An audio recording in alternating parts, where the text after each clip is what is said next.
Welcome to today's interview. I brought on Dr. Brent Jenogan. Dr. Brent, welcome. Thanks. Great to be here.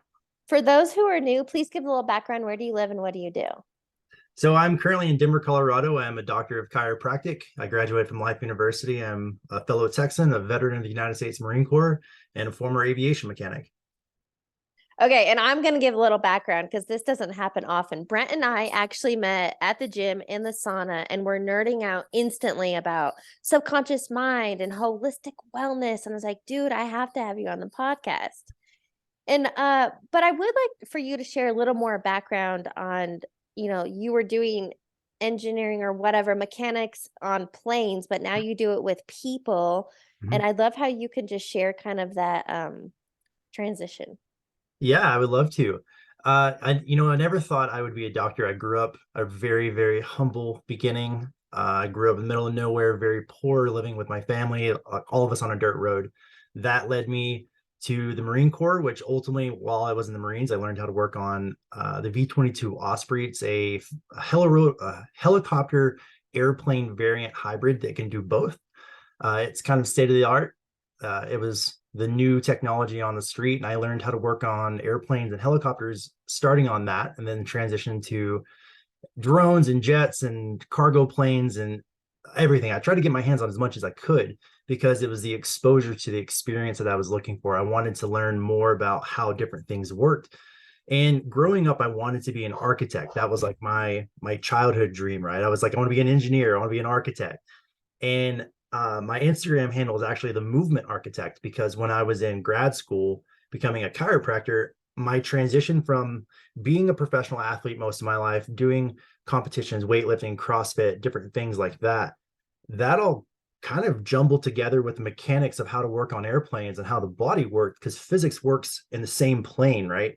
Um, volumetrics works the same way in the body as it does outside of the body. And it's really fascinating how you can take an airplane and start talking about mechanics on an airplane or a car and then transfer it into the body and talk about how they're similar in their actions. And so now I'm the movement architect, but I'm an architect of biomechanics. It's how your body functions as a chiropractor. And that transition is just it's been a beautiful transition because it's allowed me to blossom into, the passionate person that I am, away from being a mechanic, which can be very physically dulling and abusing emotionally. Okay, I definitely want to talk about the mind body connection. And I don't know why I had to stop, but this morning at the gym, I was doing walking lunges and I was like, I feel because a lot of people pay for a personal trainer, right? People will pay for um bettering their body, but I don't think people understand the power of their mind, right? And I know that people that have invested in coaching understand the benefits. But for example, I believe a really good personal trainer not only shows you talks about nutrition and how to lift weights, but also does the mental part of it. Because if you don't deal with your emotional habits of overeating or that negative self-talk, then only working on the external is dealing with symptoms, not the root cause. Yes, Okay. absolutely. Can Yeah, you expand on that and like the mind body connection? Because I know you know a lot about the body. And look, you're a chiro, but also let's talk about like the internal side of it. yeah, and you know that the work capital W, right? Being able to go in and connect to yourself and understand what's going on, how to swim in your emotions, and give yourself permission to be expressive. As a human, you are expressive. On the table, when I'm adjusting people, I tell people, I'm like, hey, get in your body. Like, this is your body. Like, take a deep breath, just let go of the stress and get back into it. As a personal trainer, you're trying to train a person on how to use their brain or their mind and connect it to their body. And that mind body connection shows up everywhere. So trauma, how information stored in the nervous system can become static and it can dissociate and create dis-ease, which leads to dis-ease in the body. And that's a big part of the conversation. Like, people call it shadow work, people call it inner child work, but ultimately it's just going in, connecting to yourself, being honest with yourself, doing lunges. That mind body connection allows you to connect your brain to your body and make sure they're properly communicating. That just made me think when you were saying that about yoga, but I just want to share with this. A lot of my clients are males, very driven, high performance entrepreneurs, business owners, go, go, go. And I think men believe yoga is too sissy and don't do well sitting still. However, trust, when I started yoga, I hated it. It was like, um, honestly, it was torture until I found paddleboard yoga. And then I found this flow and the ease. And that's what led me to getting certified. But anyway, the reason I bring that up is because I don't think people understand that we're living in a high stressed out society and environment. That's our conditioning. And if Mhm. you don't create that internal peace and calm through movement, breath work, whatever, you can do all this external things, but the inside is still suffering, right? Absolutely. Because it's dis-ease, it's dissonance, right? You're disconnected from yourself. And when you're disconnected, there's resistance. And what I one of the things I talk to my patients about, when you see an elderly person they're real hunched over and they're in that survival state. I call that survival because when we fall in on ourselves, that's a sympathetic state of survivability. We are protecting our heart and our vital organs to survive potential harm versus being out, expressive, open, allowing your heart space to be shown and seen and allowing yourself to be heard. That is an expression of parasympathetic tone. Your autonomic nervous system is expressing life. You are thriving. You are not surviving. Oh, I love that. Surviving, not uh thriving, not to whatever. I just messed that up. You know what Right. I'm saying? Yeah, Thank absolutely. you. And look, even when you said that, because I something I talk about often, most people want more money, right? But most people are living life white knuckled, stressed the fuck out. Mhm. Where if you teach as an easy visual, if you let go of this, so you were saying that hunched over movement, but even tightness at the fist, if you release and open and allow, but you were talking about, which is so important, and Dr. Joe Dispenza is really big on, is opening your heart space, your center. But I feel like most people are so guarded and wear all these masks for quote protection that we're literally keeping everything we desire at bay because we don't trust and allow and are stressed out. Absolutely. Well, I love that you talked about yoga a minute ago because I want to talk about being a masculine man, being a Marine, being a combat veteran, and Yep. like you got the gun show going on. You as a man, you want to be alpha, you want to be part of the pack, you want to lead, you want to be a leader. That's who you are. And not everyone particularly is ready to be a leader because you one have to lead yourself before you can lead others. And a part of yoga, I'm exploring yoga myself, have been for several years, not consistently as I should or wish I could have, but your bottom three chakras connect you to the earth, connect you to ground, matter. Your top three connect you to source, it connects you to energy, it connects you to consciousness. In the middle lies your heart space. That's your heart center. You connect to the bottom three to connect to the physical matter in which your body is, and you connect to the top three to connect to the spiritual being in which you are. You share that space in your heart space, and that's who you are. But when you're disconnected, we were talking about dissonance or resistance inside yourself. When you resist who you are authentically and radically honest, like be radically honest with yourself and allow yourself to work through that trauma that you're hiding from, which again, a state of survival. Whenever you're moving into a state of survival, your physiology responds. You hold on to physical threat, talking about amygdala hijacking, how your prefrontal cortex hijacks your amygdala, and you override your sensations of what a fierce threat response is, and you instantly go into survival state. How do you get out of that? You expose yourself, release, integrate, and understand that you have permission to heal. Mm. Okay, so the visual I got when you were talking about the chakras, and for people who don't know what we're talking about, Dispenza explains them as energy centers in our body. They start at like your tailbone and then like behind your belly button, your heart, your throat, your third eye, which is like your forehead, Anyway, so these different quote energy centers or chakras of the body, what I saw when you were explaining that is like when we're living in survival, stressed out, not trusting, all these things, I saw that as like all the lights are really dimmed. And Mhm. then that's what leads to the chronic pain and illness and suffering. However, what we're trying to explain is when you do this work and open up and release, then all your lights are back on. Mhm. Alignment, right? Absolutely. And that starts with breath. One of the things I talk to my patients about, where is your breath in your body? Are you connected to it? Or is it just one of those things that's happening? Am I just breathing subconsciously and I'm not aware of what I'm doing? It's like driving your car and then all of a sudden, like you leave in the morning and you get to work and you're like, oh, I'm at work. How did I get here? You're running a subconscious program that you're not consciously aware of what you're doing or where you are. And I talk to patients about their breath. You're born into this world with nothing on you. You have no material things on you. You're born into the world with one thing, your breath, and you will die with your breath. My one of my best friends is a yoga instructor as well, and she told me, she goes, her teacher told her, your next exhale is promise, but not your next inhale. And that's always sat with Mhm. Okay, can we go a little bit more? Because I talk about this often, living life in autopilot. And I did it for years, going through life's emotions, dreading Monday, cheering on Friday, week in and week out. And most people have settled for the status quo. me. Mhm. But I also know that there is a whole nother world available to us. However, if I believe the first step in creating change in your life is awareness. Yes.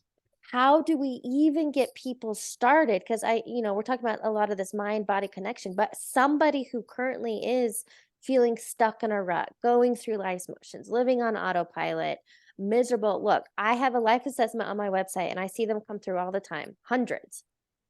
And most of the people literally rank like their happiness Mhm. in their mental health below a 5, normally like 1 to 4. Romantic relationships normally are really suffer. We're talking like 1s and 2s. So that means people are either in a miserable one or they're lonely and they want to be in one. And so anyway, there's all these life buckets, but people, I feel like they don't even know where to begin. So can we help shine a light on, okay, where do you even start? I love that question so much because uh, the beginning of any journey requires awareness. You have to become aware of potentially a quote unquote problem. I don't believe in problems, I believe in solutions. I think that a quote unquote problem is a deficiency that you have, and you just need to express energy into that deficiency to raise it up because it's a low vibration. You talked about relationships, you talked about happiness. Those are states of being. Those are things that we desire. Dopamine, happiness, serotonin. Where are our hormonal levels, and what are we getting those things from? I talk about, as a man, addictions to pornography, addictions to masturbation, addictions to sex, addictions to substances. Those are things that are stealing our happiness, stealing our desire and our craving, our productivity, because they're stealing our attention, which ultimately is stealing our awareness of what we could be doing, potentially be growing towards in our purpose, our why. And to answer your question, Heather, you have to start with why. Truly, Simon Sinek, he was the one that really first presented that to me. Start with why. Why am I doing this? Why do I want to do it? Um, Chinese proverb: ask yourself 5 whys, and you'll get to the premise of the original question of, or the solution of what your question was. And if you want to heal, if you want to move forward, if you want to be a better man, a better woman, if you want to be a better partner in a relationship, ask yourself why. Why do I want to be better? That's going to lead you to solutions. Those solutions, then you start to enact, which become behaviors, which become habits. And those habits then carry forward and ultimately allow you to achieve what you're looking to achieve. Something you just said, they're like 5 levels deep, asking why. I've heard it even as much as 7 layers deep. Hmm. But a lot of people are like, I don't know, I don't know, I don't know. Well, if you did know, and Tony Robbins is big on asking, he says, ask better questions. Yes. Something you highlighted though, and I thought this is really important because we all have our, I call them numbing agents. You said things that are stealing our attention. And again, back to the living life in autopilot, if you're sitting there scrolling on social media endlessly, look, I do it too. but I try to catch myself and it's like it doesn't make me feel good. It's not productive. And there's a meme out there that says if it doesn't bring you um income, pleasure, or something else, like let go of it. But look, like, and I think that's also those automatic behaviors, scrolling on social, watching the news, hanging out with people that are doing the same shit different day. It is literally Groundhog Day. Same shit, different day. Nobody has changed. They're not Mhm. doing anything new, but that's kind of the norm. Right. How do you Well, that's the program, right? I mean, yeah. that's the matrix. You're stuck in the matrix. You're Mhm. allowing yourself to be influenced. You're allowing your energy to be influenced externally by something else versus having an internal compass that's guiding you. I love the analogy of Captain Jack Sparrow with a compass, because the compass only points to where he wants it to. And that's your internal compass. That's who you are. Are you listening to the compass, or are you listening to a different person's compass? Mhm. And being a part of the matrix is a part of the game. Just like in business, you have to learn to play the game to be able to be successful at it. And you have to learn, like, you're here for an experience. Your soul chose to come here to do something and to have an impact on the world. Like, Yes. that's indefinite. We all have that inside of us. And being able to move towards that is a part of the big purpose, and the part of the why you exist and why you're here, to break loose of the constraints of the program. If you're at home, my mom, she's in a small town, little country, middle of nowhere. It takes like 45 minutes to get to the grocery store from the house. She lives nowhere. Like, I mean, we barely just got internet. Yeah. And I'm like, Mom, what are you doing? She's like, oh, just watching reruns of CSI or soap operas or reruns of Western movies. And I'm just like, you should take up a hobby. Like, you have a garden? Like, do you have some plants in the house? Like, what are you doing? Pick up knitting, pick up crocheting. Use your hands, use your body. You talked about it earlier. Movement is life. If we don't use it, we lose it. You will lose your ability to do things if you are sedentary. Monotony. Okay, wait. Now I want to deep dive this because I love talking about subconscious mind. And even I feel like the last 3 years are a great observation of what people who are conditioned and programmed into, you said it, the Matrix, which I finally just watched that movie literally about a year ago. I know it'd been out like 20, 22 years. I'd never seen it, Yeah. but everybody always talked about the red pill, blue pill. And I was like, all right, I got to know what people are talking about. Anyway, and yeah, if you really do understand, we're not going to go down this rabbit hole, okay? But that if life is an illusion, this is all like a hologram, and projection is perception. Let's just talk about this subconscious mind. And we all have been conditioned and programmed to believe certain things, whether or not they are fact. We have the power to reprogram, to Mhm. reinvent ourselves. Can we talk about that? Yeah, I would love to. Uh, Geez, where do you even start?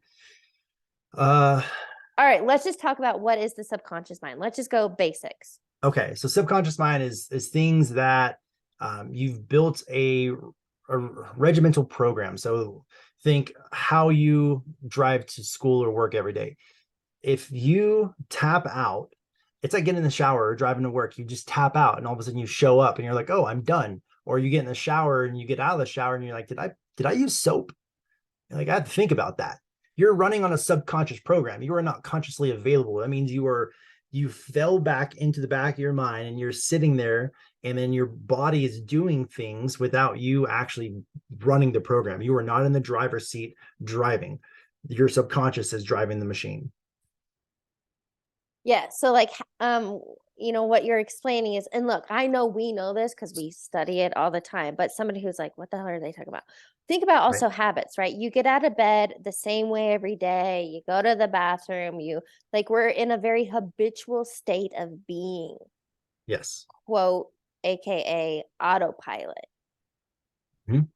But how do you like we have good habits and we have bad habits, but like we could talk about bad habits, right? Procrastination, all the self-sabotaging things that we do in order to create a new reality, to reinvent ourselves, Mhm.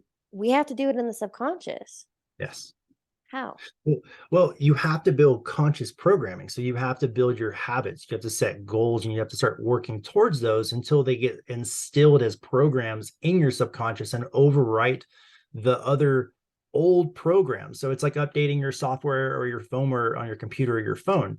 You have Yes. to do updates on yourself because the person you were 9 years ago isn't who you are today. And the world is different. Technology is different. You move, talk, and just are different energetically, and you can't carry the past with you.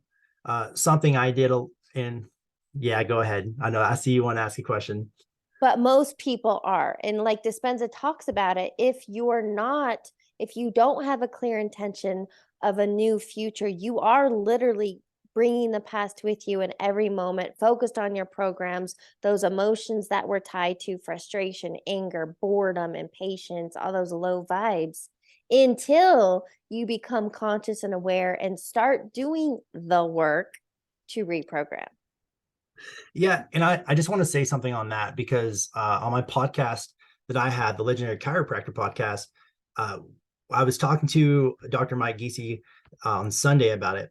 And he said two things that his patients don't have enough of. And I just wanted to reiterate this because I find that it's so relevant and true to this conversation. Two things that we don't have enough of: gratitude and imagination.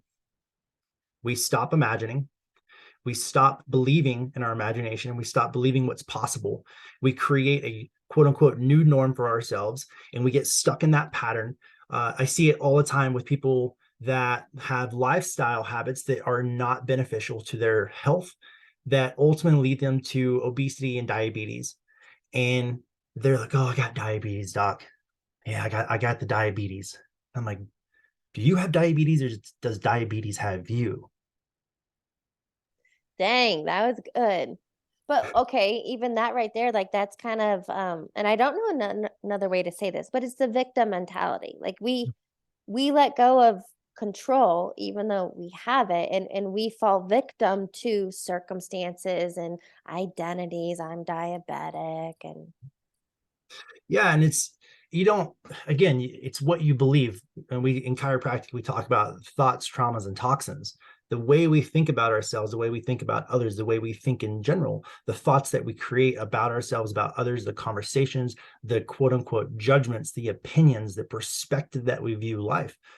Myself, I try to come from a place of gratitude and unconditional love, because I know that there does not exist judgment or opinions in either. I do not want to project what I believe or what I perceive to believe onto another. So I sit in a place of gratitude and I come from a place of unconditional love of where you've come from and where your experience of life has presented and brought you to. And with the imagination, you have to believe. You like, if you believe you can heal, you will heal. If you believe you will achieve something, you will achieve it. all right, let's talk placebo nocebo. Okay. That's Uh, exactly what placebo effect is stating, right? Most people know it as like a sugar pill or sham surgery, yep, but it's literally just you putting belief into something, and whatever you expect, you will experience. absolutely. You manifest your thoughts. Just preach. But okay, and this is newer. I hadn't heard it explained this way, but are you familiar with the nocebo effect? Yeah, essentially the opposite of a placebo. Yeah, so people don't even realize that if you're focused on the negative and you think shit's going to go wrong, or you're manifesting that too. Mhm. You absolutely are. You see it with pain. People will come Mm. into the office, they'll start getting adjusted, and they're just like, they come in the same thing. My back hurts, my low back hurts, that left side, that left hip, that left hip. And at some point, like, I can only adjust. I can only physically do so much before you need to do the work on yourself and ask yourself, why are you in pain? Why am I experiencing this right now? And you have to work through your pain. You cannot move away from your pain. Your body physiologically wants to move you away from pain. It wants to move you away from whatever discomfort is being presented to you in this life. Our brains neurologically are programmed to move away from discomfort. And as you notice, you'll, as if you have a pain in your back, you're like, you move away from it rather than, I'm gonna take a breath. I'm just gonna sit. I'm gonna ask. I'm just gonna observe why that's here. And I'm like, oh, yeah, hey mom, I need to give you a call. And it's a connection to self. It's a reminder to stop fighting and to surrender.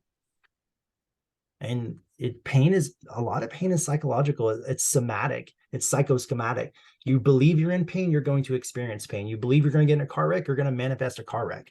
That's just the Yeah. law of manifestation and attraction.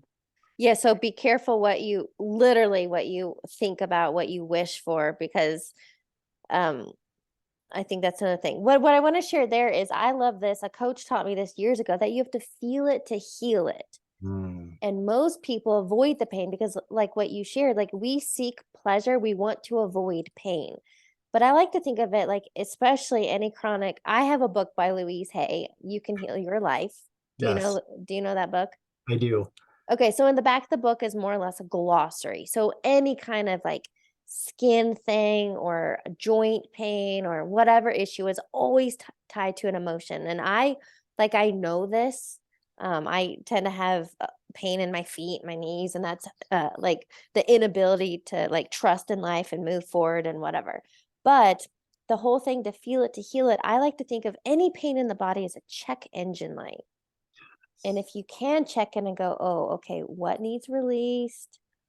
What am I avoiding? But that also, like, that takes some self-discipline. And um, how would you teach someone to do that? To check in and go, okay, what's going on? You want to be heard. Yeah, I mean, you just said it yourself. You just have to become aware of it. You have to sit and create observation. Sit down. And as a man, I find this very difficult myself, is to sit in Mm, stillness, to mm, sit, allow myself to let all the thoughts run and just sit and just spend some time with me, working on me. One of my best friends and life coaches, he's actually going to be speaking on my podcast this weekend. And he always talks about filling your cup first. You have to learn to fill your cup before you fill someone else's cup. And that can look like a myriad of different ways or different opportunities for you to express. Journaling, breath work, red light therapy, yoga, exercise, hiking, walking. There's a variety of ways that you can do it, but you have to fill your cup first. If you pour from an empty cup, you're looking for burnout. You're looking for exhaustion. You're looking mhm. for depression, anxiety. You're looking for, eventually it's going to lead to, negative emotions and negative thoughts, and ultimately negative behaviors and habits that are going to be created that aren't allowing you to be expressive and live your best life. On that self-care note, I have found, I'm surrounded by a lot of women and especially moms. And moms, I have a fur baby, but I'm not a human mom yet. But anyway, so women specifically are always taking care of everybody else. And I've heard from women that it's like they almost think self-care is selfish. And I Mm. believe it's necessary because, like you said, we can't pour from an empty cup. And for example, my non-negotiables, because coaching, I mean, it takes a lot of energy, especially dealing with helping people deal with their own shit, right? And like letting that stuff go. If I don't fill up my cup in the morning and get my movement and meditation and what I need to do, then I'm easily depleted. Mm-hmm. So for me, it is necessary. It's not selfish. Well, I think depending on the narrative that you want to tell yourself, like if it is selfish, like lean into that. um it's okay to be selfish. Sometimes you have to be selfish for your own benefit so you can grow and evolve. Now, not to the detriment of others, never, Yeah. but taking care of you is just as important as taking care of others, if not more important. Because how am I supposed to serve others if I can't serve myself? How am I supposed to lead others if I can't lead myself? Can I ask you, and share as much as you want or whatever, what changed your life trajectory? What was that thing where kind of your wake up call, no more, and like deep dive to this work? uh to be honest, I hated who I was. Mm, I got to a point that I was so unhappy with who I was and how I was showing up in the world, that I was lonely. I had created solitude through negativity. I had pushed everyone in my life away from me, and I was alone. And I realized very quickly that being alone is not as fun as you quote unquote think it is.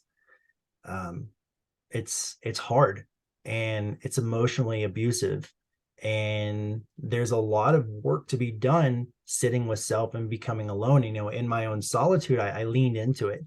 2020 COVID happened, everything got put on lockdown, and I was given the opportunity to sit with myself, and I spent just about 2 years. I pulled myself out of dating. I was a toxic masculine male. Dating was toxic, and I was attracting low quality partners because my energy was low quality. And I recognized it. Again, awareness. I brought awareness to it. I brought awareness to the type of partner I want to attract. And I started working towards that, because ultimately it started for the benefit of self, ultimately manifesting something material. Yet in the process of that, a beautiful journey awoken inside me that allowed me to do more work. I healed my generational traumas that I was bringing in from my parents. I was bringing, you learn three ways. Psychology talks about it: classical conditioning, operant conditioning, and observational conditioning. That's how our brain perceives information as a child from 0 to 7, that builds your ego. You watch your parents, you watch your caretakers, your siblings, you watch your family and your friends, and you learn how they communicate verbally and non-verbally, how their communication and relationships are. And mine was very abusive, very neglectful, very targeting and aggressive, not domestically, but verbally and emotionally.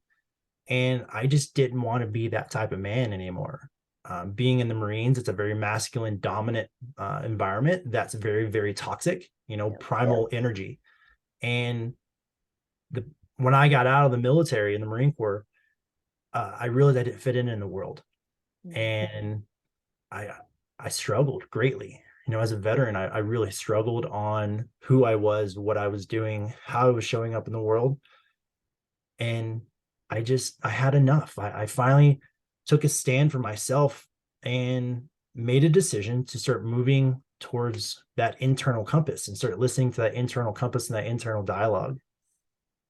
I love that, and thank you for sharing all that. And I recognize now as an adult, like little boys are never taught to deal with their emotions, right? Like, don't cry, big boys don't cry. And so men are taught to suppress, not express. And that's what I believe leads to the toxicity. And look, as an example, I think David Goggins, that man has a mindset of steel. Like, I really respect that side of him in the endurance athlete. However, his stay hard mentality, he is toxic and he has a huge following. And I'm like, man, that's Well, one way to do it. in so like David Goggins was a huge inspiration for me. I recently lost about 100 pounds. So at the beginning of COVID, I took a health plunge, and it was really an internal deep dive into myself that resulted in me losing a lot of weight, which I found that Literally and yeah. figuratively, yeah. So it's Yeah. like my physical weight that I was holding on to was emotional baggage that I was carrying with me, and I wasn't letting go. I was holding on and Mhm. trapping it. It was static energy just stuck to me. And some of it wasn't even mine. Some of it was other people's projections and other people's narratives and their beliefs of me that I took on it. I believed to be my own.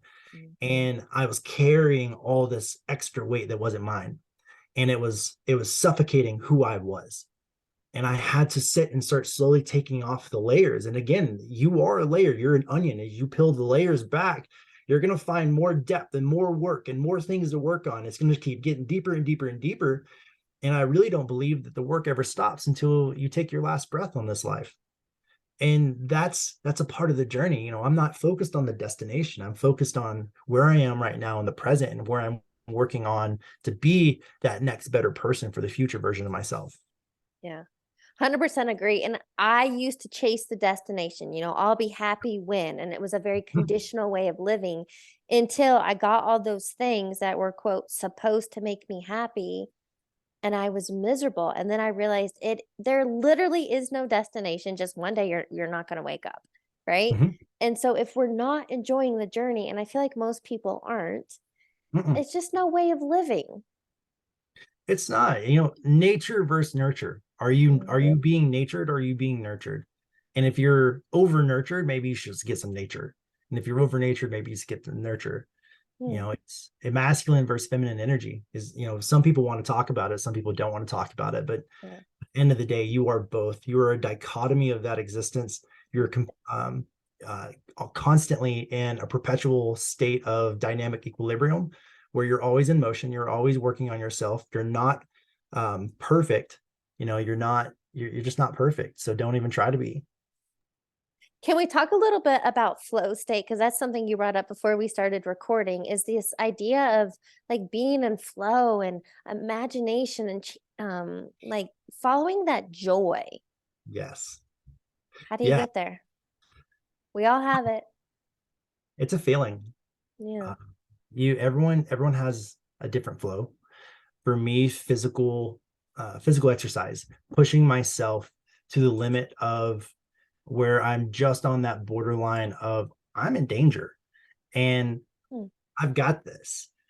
It's that teeter totter on that line. I think that's part of the Marine in me Yeah. and the country boy. Yeah. I've always pushed that limit, and doing triathlons, doing marathons, and downhill enduro mountain biking and snowboarding, I put myself physically on the line because I know that there's a surrender. There's a surrender to nature. If I am no longer the apex predator in an environment, like that's a fear conditioned response that's stored in my physiology that makes me feel alive. If I jump into the ocean and there's some sharks in the ocean with me, like I'm going to be a little more aware of, fear. One of my mentors told me this, and I'll never forget, and I'd love to share this with you. He told me fear does not mean any of the stories you've heard. It means slow down and pay more attention. It's the universe guiding you. Mm. Whenever if you're out walking in nature and a mountain lion walks out on the trail, what do? How do you respond? You're going to slow down. You're going to take a breath, pop, maybe hold your breath. Yeah. You're going to pay more attention. You're going to focus on the threat, and you're going to start taking in information and deciding on what's the best move for you to move forward and survive this encounter. And that's how we move through life. Uh, Take a breath, slow down, and pay more attention, create awareness. Okay, back to the flow state. I realized yours are very adrenaline driven, but I think what I hear from you is that that creates presence, right? You're very present downhill mountain biking and you're very present. Can I just share maybe some feminine ways of being in flow? Yeah, absolutely. How I have felt it is literally like even more stillness. And I live in Colorado. I love the mountains. There's something about one, I can smelling the pine, feeling so small in this big world, snowboarding on powder, that like just feeling the flow.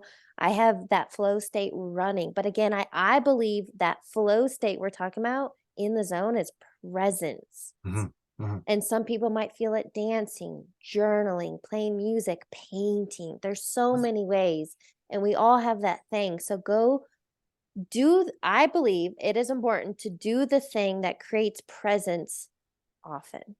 Yes, Uh, absolutely. Here's what I want to know, because I know we're a little short on time, and I want to make sure we cover all the things. I want to know, and I do like to ask other people, what are some like daily rituals or practices you do to help keep you focused in this headspace and creating this holistic way of living? I love that question so much because there's so many ways you can create presence in your life and find some awareness. Yeah. Uh, some of the ones that I do and I'm working through right now are I have a gratitude practice. First thing when I wake up in the morning, I spend the first 5 minutes of my day just being grateful. Uh, I wake up, I spend the first couple minutes rubbing my dog's belly. I'm just grateful for him. I'm grateful for a roof over my head. I'm grateful for breath in my lungs. I'm grateful for hot water. I'm grateful for electricity. Spend some time getting present with what you do have, not what you don't have. And just sit in gratitude for that. And then I'll spend my first couple of minutes in the morning in front of the red light, just doing some light movement, warming my body up. Just like an animal, the first thing it does whenever it gets up is it stretches. Why don't we? Why are Mm. we not stretching when we first get up? You have to turn your body online to get it ready and prepped for the day. So I prime my body first thing in the morning. And then from there, it's either gym, journal, reading, meditation, podcast. I just spend time focusing on me in the morning. And then in the evenings, I spend time in appreciation. I want to be appreciative and thankful for what happened during that day. I spend time talking to myself and journaling and just getting stuff prepped for the next day to be more grateful and appreciative for the next day, but also what I have today and what I've been through to get to where I'm at. Because if you don't have appreciation and gratitude for where you've come from, you won't have it whenever you move forward. I love that attitude of gratitude. And I just want to highlight the reason I asked that is because people who are feeling in flow and like living life in ease and look, I know every day is not easy, right? We still have challenges and obstacles, but we're very intentional and mindful and we do consistent practices to be conscious and aware. Mm-hmm. Yes. Well, thank you for sharing that. So, question for you, because we touched on many things. This went all over the place, but Yeah. what do you believe is a key takeaway you want listeners to get? Stay hungry. Don't be satiated. If you're Mhm. comfortable where you are, you're comfortable in life with your relationship, you're comfortable with your partnership, you're comfortable with your job, your education, no matter where you are, if you're comfortable, you're not hungry anymore. And if you're not hungry, then you're not curious and you're not chasing what could be better. Like you're just stagnant, you're comfortable, you're complacent. Don't be complacent. Stay hungry. I call that a boring ass box. Yes, don't put yourself in a box. Yes. Love that. Okay, I have a few rapid fire questions to ask you to wrap up the interview. Come on with it. What is a quote or motto that you live by? It's better to be a warrior in a garden than a gardener in a war. What? Say it again. It's better to be excuse me. It's better to be a warrior in a garden than a gardener in a war. What does that mean? So I'd rather be someone that's trained in the field of battle and be at peace in a garden, knowing that I have the potential to do harm but don't necessarily need to do it, Oh, okay. versus the opposite of being a gardener in a war, not knowing how to be in war. I'd rather be prepared and at peace with myself and what I'm capable of than at stress or threat or potentially at harm. Thank you. I'd never heard it that way, but I like that. Thanks. What is a book you're currently reading or highly recommend? Ooh, that's a juicy one. Right now, I'm finishing up Breath by James Nestor. It's about breathing, the breathing mechanics, how using your breath can change your physiology and ultimately allow you to heal. There's a ton of research in it about the application and how it physically changes. So if you have crooked teeth, that's because you breathe improperly. Your mouth is an exhaust, not an intake. Your nose is an intake. You consume upwards of 85% Hmm. of available oxygen through your nose. That is usable versus your mouth is only 50%. So if you're mouth breathing, you're destroying your gums, you're destroying your teeth, your palate, your teeth, and the alignment of your teeth, as well as you're not actively using all of the oxygen you're consuming. Oh, dang. All right. Final question. What advice would you give your younger self?